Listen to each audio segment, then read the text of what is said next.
जय हिंद दोस्तों। कंप्यूटर ई पाठशाला की एचपीजी के सीरीज़ में आपका स्वागत है। तो दोस्तों, पिछली क्लास में हमने एचपी की फॉर्मेशन के बारे में पढ़ा था। यानी हमने 1948 से लेकर 1972 तक ये देखा था कि हिमाचल किस प्रकार बना। और आइए इसके आगे हम पढ़ते हैं कि जब आपका पंजाब टूटा, यानी पंजाब का पुनर्गठन हुआ 1966 में, तो आपका हिमाचल में कुछ बाउंड्रीज ऐड की गई। उससे पहले आपकी बाउंड्रीज में कोई बदलाव नहीं हुआ था। तो 1966 में जब आपके पंजाब का कोई हिस्सा हिमाचल में ऐड किया गया, उसके बाद आपका हिमाचल दो भागों में विभाजित हो गया, पुराना हिमाचल और नया हिमाचल। तो पुराने हिमाचल में कौन कौन से जिले आते हैं, ये हमारे लिए इम्पोर्टेंट है। तो हम अच्छे तरीके से जानते हैं, पुराने हिमाचल में हमारे पास सबसे पहले 4 जिला थे, जिसमें आपका मंडी था। शिमला में उसको बदल दिया गया था, यानी महासू से ही आपका शिमला बना था। उसके अलावा था हमारा सिरमौर और चंबा। तो हमारे पास पहले 4 थे, मंडी, महासू और सिरमौर और चंबा। उसके बाद 2 बने हमारे, बिलासपुर और किन्नौर। यानी पुराने हिमाचल में हमारे पास 6 जिले आते हैं। उसके बाद नए हिमाचल में हमारे पास बने कांगड़ा, कुल्लू, लाहौल स्पीति, 3 बन गए। और उसके बाद हमने देखा था कि कांगड़ा आपका टूटा था और उससे बने थे आपके हमीरपुर और उन्ना। तो यहाँ पर आपके ध्यान रखना है आपने कि नए हिमाचल में 5 जिले हैं। तो दोस्तों, एक जिला कहाँ चला गया? एक जिला है हमारा सोलन, जो कि ना आपके नए हिमाचल में आता है ना आपके पुराने हिमाचल में आता है। तो दोस्तों, एग्जाम में आपसे क्वेश्चन पूछा जाता है, वो कौन सा जिला है जो कि आपके नए हिमाचल में ना आता है और ना पुराने हिमाचल में आता है। तो दोस्तों, सोलन में आपके आधा हिस्सा पुराने हिमाचल का भी आता है और आधा हिस्सा आपके नए हिमाचल का भी ऐड किया गया है। तो अर्की जो तहसील है वो आपकी पुराने हिमाचल से ली गई है और कसौली, नालागढ़ और कंडाघाट तहसील आपके नए हिमाचल से ली गई है। तो यहाँ पर आपने ध्यान रखना है कि नए हिमाचल में कौन आते हैं और पुराने हिमाचल में कौन आते हैं। आइए आगे बढ़ते हैं। तो दोस्तों, अब हम थोड़ा ग्लेशियर्स के बारे में पढ़ लेते हैं हिमाचल के, क्योंकि यहाँ से भी आपके एग्जाम में क्वेश्चन पूछे जाते हैं। जैसा कि आप अच्छे तरीके से जानते हैं, ग्लेशियर एक बहुत बड़ा सोर्स है फ्रेश वाटर के लिए। यानी सबसे ज़्यादा जो फ्रेश वाटर है आपका, वो आपका ग्लेशियर की फॉर्म में है। तो कितना है आपका? 70% है।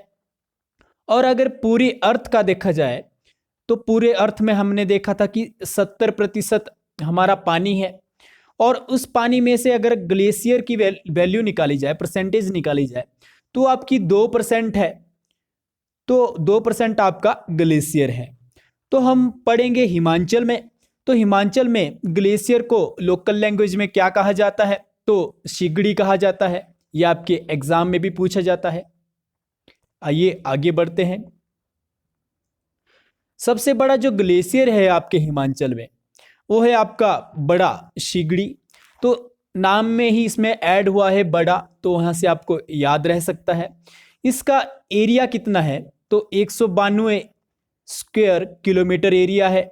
यानी अगर आपकी लंबाई 192 किलोमीटर होगी और उसी की उसका एक वर्ग बनाएंगे आप, तो वो आपका बड़ा सिगड़ी का एरिया बन जाएगा।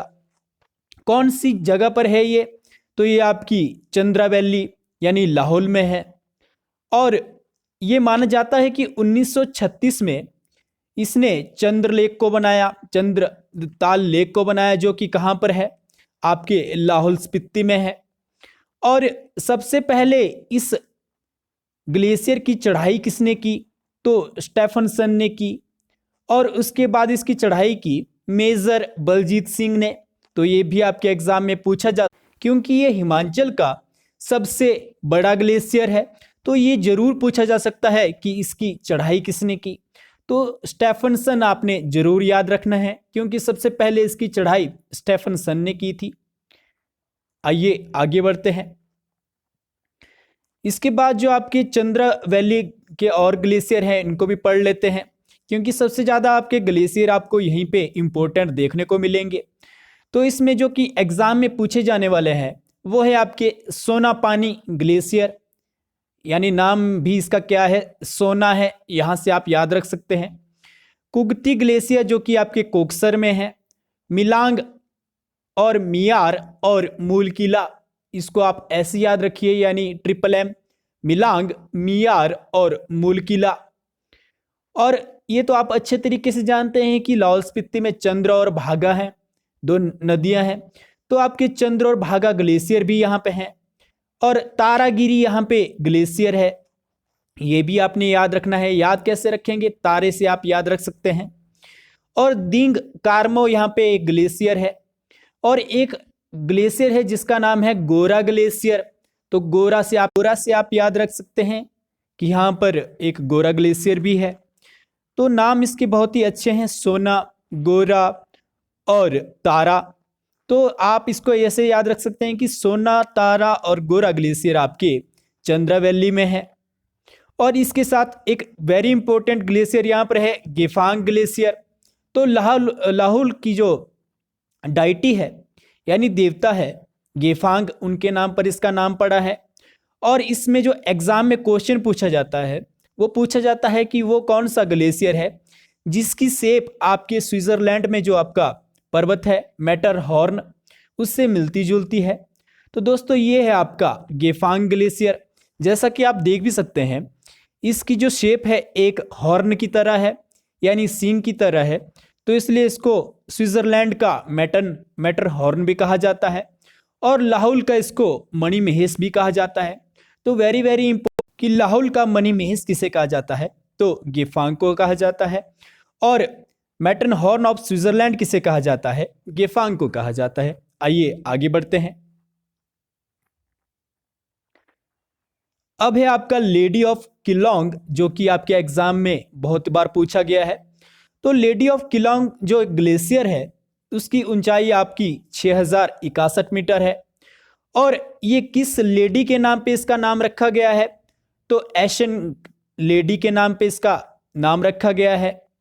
क्योंकि आप देख भी सकते हैं इसमें इमेज में, इसमें एक पैच है यानी एक परछाई है जिसमें एक लेडी हमें दिखाई देती है, और ऐसा लगता है कि उसने अपनी पीठ पर कोई भार रखा है और वो चल रही है।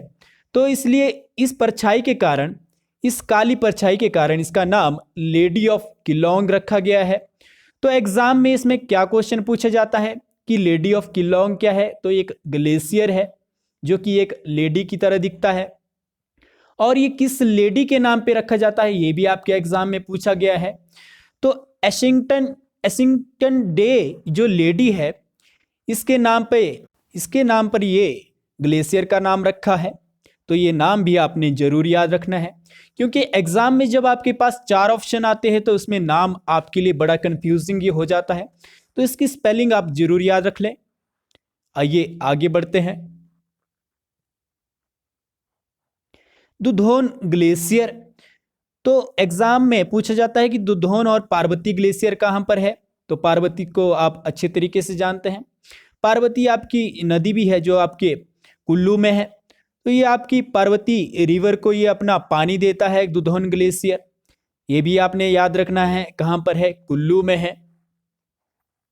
इसके बाद आता है हमारे पास भादल ग्लेशियर। तो ये कहाँ पर है, बड़ा बंगाल में है, कांगड़ा में है। और किस रिवर को ये अपना पानी देता है, तो भादल रिवर को देता है, इसलिए इसका नाम भादल ग्लेशियर है। और ये भादल रिवर किसकी ट्राइब्यूटरी है यानी सहायक नदी है, तो रावी की सहायक नदी है।